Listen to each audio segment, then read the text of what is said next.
Hi everyone, welcome to my channel International Storyteller. In this channel, you will find true horror stories worldwide. These stories are for entertainment purposes only. In this video, I will tell you the real story of Bathsheba Sherman. Bathsheba Sherman was the witch that haunted the farmhouse in the horror movie The Conjuring, released in 2013. The haunted farmhouse in the Conjuring horror movie has been known by many names over the years, such as Richardson House, the Arnold Estate, and Old Brook Farm. But after the horror movie The Conjuring, the haunted farmhouse came to be known as the Conjuring House. This farmhouse was originally built in 1693. Since then, this farmhouse has a long history of hauntings and terror, even up to the present day. It is located in the small town of Harrisville in the U.S. state of Rhode Island. The Perron family purchased this haunted farmhouse in the winter of 1970. They hoped this place would provide them a peaceful life. But little did they know about their dream home is that the farmhouse is built near the old Baptist cemetery, and it holds a dark secret. Initially, the Perron family was unaware of the supernatural and paranormal activity that already resided in this farmhouse. While living there, they claimed to have been terrorized by an evil paranormal presence, particularly the alleged ghost of a woman named Bathsheba Sherman. So what really happened to the Perron family, and who really is Bathsheba Sherman? In order to know this, let us hear the story.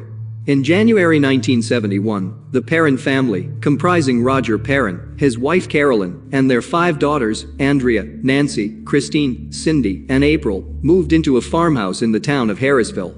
The family was drawn to the charming and quiet farmhouse with 14 rooms and an area of 200 acres.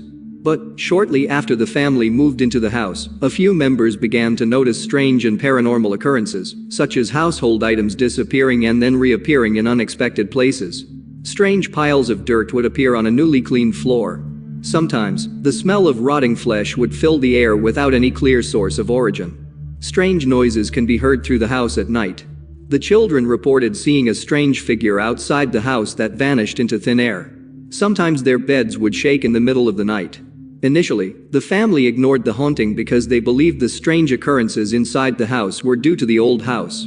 At the time, the family head, Roger Perron, was a traveling jewelry salesman and was often away from home. So, he was the least targeted by the spirits. Initially, Roger refused to believe the house was haunted because he wasn't having the same haunting experiences as his family members encountered. However, as the intensity of these haunting events increases, Roger also finally admits that the house is really haunted. So, the family could no longer ignore the reality of the house that is being haunted. As the hauntings became more frequent and terrifying, Roger and his wife Carolyn decided to investigate the history of their home. Their research revealed that a series of tragic deaths have occurred on the property where the farmhouse was built. After living in the farmhouse for a few months, Carolyn reached out to a psychic medium. The psychic medium claimed to have communicated with several spirits, including a child named Manny and an older woman with a crazy spirit. This means that earlier many deaths had occurred on the property, including the murders of a child and multiple drownings in a nearby creek. These tragic souls were tied to the property in the form of ghosts and are being encountered by members of the Perron family. But the most infamous ghost that haunted the farmhouse came across a woman named Bathsheba Sherman. Bathsheba Sherman is one of the previous inhabitants of the farmhouse in the mid-19th century. A century before the Perron's family came to live in this farmhouse, the spirit of Bathsheba Sherman allegedly haunted generations of other families that had taken residence within the farmhouse. Many believed Bathsheba Sherman to be a witch who had sacrificed her child to the devil and was cursed to roam the earth after her death. So, who was Bathsheba really? Is she really a witch? In order to know this, let us continue hearing the story. Bathsheba was born on March 10, 1812, in Harrisville, which is a small town in the U.S. state of Rhode Island. She was the daughter of Ephraim Thayer and Hannah Taft. Some believed that Bathsheba's bloodline was related to Mary Town Easty, one of the alleged witches burnt at the stake during the Salem witch trials of 1692. This suggests that Bathsheba was one of Mary Town Easty descendants. During the 19th century, Harrisville was a tiny town, and those communities living there were bound by superstition. So, growing up in the 19th century meant dealing with harsh realities. On March 10, 1844, Bathsheba married Judson Sherman in Thompson, which is a town in the U.S. state of Connecticut. At that time she was 32 years old. Then they moved to the farmhouse with 200 acres of land. Bathsheba filled the role of housewife while her husband Judson worked as a farmer on their land. The two lived a simple life in the farmhouse, raising livestock and cultivating crops. They had 4 children, namely Herbert Sherman, Julia, Edward, and George. But only Herbert Sherman, who was born in 1849, lived to adulthood, while the other 3 children supposedly died at a young age. Sadly, children dying at a young age were quite common during that time. But if Bathsheba and Judson were having a peaceful life in the farmhouse, how did she end up being accused of witchcraft and dealing with the devil? It all began with the tragic and mysterious death of Bathsheba's neighbor's son. The neighbor's son was found dead in a mysterious way while under the care of Bathsheba. When the dead body of the boy was examined, the local doctor allegedly found a sewing needle stuck at the base of the boy's skull. This discovery led to anger among the local women in the town. They started accusing Bathsheba because she was the last person to take care of and look after the boy before he was dead. So, the whole town quickly started calling Bathsheba a witch because they believed that Bathsheba intentionally killed the boy for a ritual sacrifice to the devil. Even though Bathsheba was the last person to keep an eye on the boy, there was nothing to suggest that she was the one to insert a sewing needle into the boy's skull.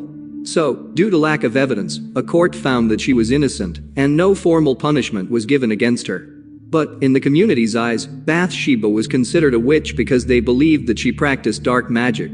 Then, Bathsheba Sherman passed away on May 25, 1885, at the age of 73, approximately 4 years after the death of her husband in 1881. Her dead body was laid to rest in the Harrisville Cemetery beside her husband's tomb.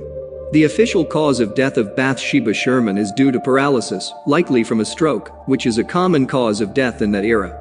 However, her death is controversial, with many local people suggesting that she drowned one of her children in the home's basement, well for a satanic ritual. Then she hung and killed herself in the attic room. Some local people also swore that they witnessed Bathsheba's body turning to stone immediately after death, which is supposedly a sign of punishment by the god. After Bathsheba's death, many strange and disturbing events have occurred in the farmhouse. This included the death of a child who fell down the stairs, and a farm worker who worked on the property killed himself in a mysterious way. So, locals believed that the mysterious death of many people inside the farmhouse was done by the spirit of Bathsheba. Then in 1971, after the Perron family experiences the haunting inside the farmhouse, Carolyn reached out to Ed and Lorraine Warren for help. The reason Carolyn reached out to Ed and Lorraine Warren was because while staying in the farmhouse, she felt particularly targeted by something dark and supernatural forces. Ed and Lorraine Warren were renowned, world-famous paranormal investigators. Ed was a self-taught demonologist, and Lorraine was a psychic medium who could see spirits and ghosts. So at Carolyn's request, Ed and Lorraine Warren made multiple trips to investigate the farmhouse hauntings in Harrisville. Carolyn told Ed and Lorraine about an incident that had happened a few years earlier. She said that while she had been lying on the sofa, all of a sudden she felt a piercing type of pain in her calf, and then the muscle began to feel very painful. Upon examination, she noticed a puddle of blood at the point of impact. She checked for pointed objects inside the sofa, but could not find any. Then, she looked for bees or anything else that could have caused the piercing in her leg, but found nothing. The wound is a perfectly concentric circle, as if a large sewing needle had punctured her skin. Lorraine Warren suggested that Bathsheba could have taken the needle with her to the afterlife and used it to harm Carolyn. Lorraine Warren also claimed that Bathsheba Sherman was behind the disturbances and all those associated with the haunting in the farmhouse. She believed Bathsheba considered herself the rightful mistress of the farmhouse. So, the spirit of Bathsheba expressed her anger toward Carolyn through violent hauntings. Carolyn continued saying that various paranormal phenomena also occurred inside the house, such as doors opening and closing on their own. Sometimes the beds inside the house levitated by themselves. According to Ed and Lorraine Warren, strange things began almost immediately when they visited the house. During their investigations, Ed and Lorraine Warren claimed to witness a ghostly figure of a woman near the door and unexplained noises. As part of their services, Ed and Lorraine Warren attempted a seance to cleanse the farmhouse. But in that seance, Carolyn was supposedly possessed by the spirit of Bathsheba. Then she started speaking in a language that is not of this world, and in a voice that is not her own. Then her chair levitated, and she was thrown across the room. At last, her husband, Roger, could not witness it, and put an end to the seance performed by Ed and Lorraine Warren. Despite enduring violent hauntings, the Perron family stayed in the farmhouse for approximately 10 years until 1980, when they could finally afford to leave the farmhouse and start having a new life to another place.